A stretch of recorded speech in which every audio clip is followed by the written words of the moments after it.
Alex Smith in Florida, you are up with Chad Sanschagrin. I logged on. I saw Alex Smith, and I was like, oh, shit, this shit's legit now. Because Alex Smith is one of those badasses that everybody needs in their life. Everybody needs an Alex Smith. I was like, oh, I didn't know he was going to be on. I would have dressed better.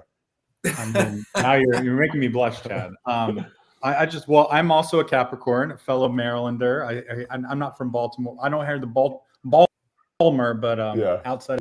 And I've been in BYLR and love following your ride the last few years and got into marathons. I just want to also thank you for taking a call with me like years ago. Just you put out in the community, like anybody wants to call just to talk, and I was going through some stuff. And so thank you. My pleasure.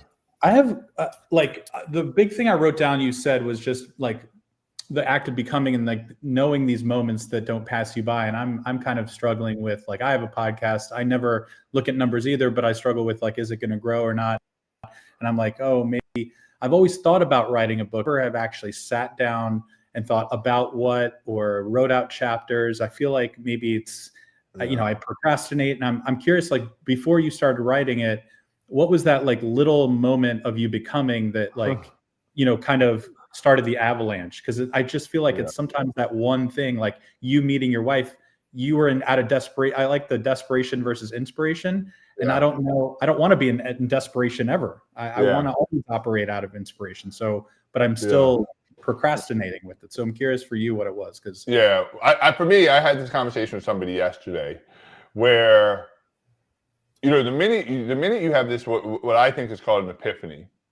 An epiphany is this, for me, it's not this outside influence that's trying to get your attention.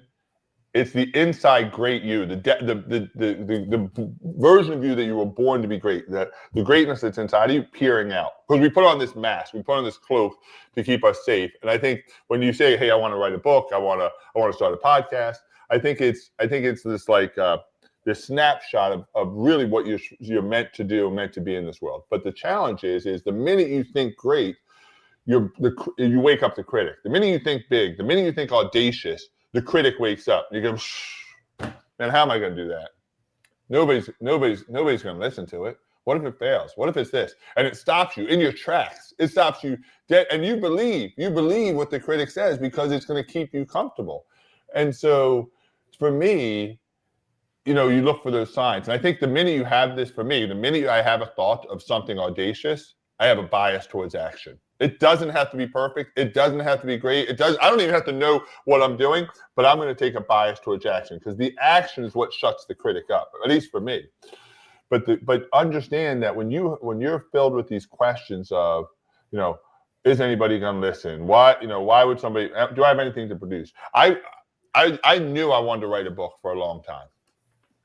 I didn't know if anybody would read it. I had no clue, but I wanted to write a book for a long time. But the critic convinced me that I had nothing to contribute and that my story wasn't one worth being told. And so I just put it on the back burner. I'd procrastinate and I'd say, oh, one day. And I was driving, I was doing a talk in Chicago. And I landed O'Hare Airport probably about, and I talk about this in the book, but I landed O'Hare Airport probably like 1 or 2 o'clock in the morning. And I order an Uber. And I'm going like an hour and a half outside Chicago. And so I go outside and I call the Uber, and the Uber comes right away.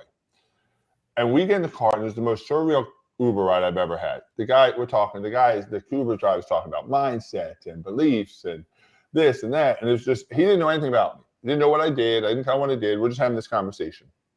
When we get to the hotel, and I get out of the car, and I go up to the hotel. It's like a Courtyard Marriott or something. The front doors are locked. It's like now like 2:30 in the morning, 3 o'clock in the morning. And the front doors are locked. And there's a button that says, ring the button, the attendant will let you in or something. And so I'm waiting for the button. He gets back in his car and And right before he gets in his car, he goes, hey, Chad, maybe it's time for you to write that book. And leaves. We never mentioned a book. That was God. And it was a sign. It was a sign that I needed to say, it's okay. And so I think the challenge is the critic is going to stop you from taking a bias towards action. And all the reasons that you have are going to feel like legit reasons because they are. but your reasons become justifications. And then your justifications become excuses. And those excuses become your truth. And you don't even see them as excuses. I got a million of them. I have a whole closet full of excuses of why I shouldn't do the things I do.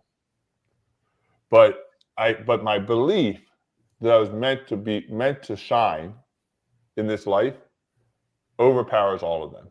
And I think that, you start by telling yourself, it doesn't matter how many people will read your book. It doesn't matter how many people will listen to your podcast. I'm gonna divorce the outcome. I'm gonna fall in love with the behaviors of contribution and just have a bias towards action. Especially you, Alex, who is one of the most good-hearted, amazing human beings that radiate love and abundance. I think that you don't need permission to shine. That's what you might be looking for.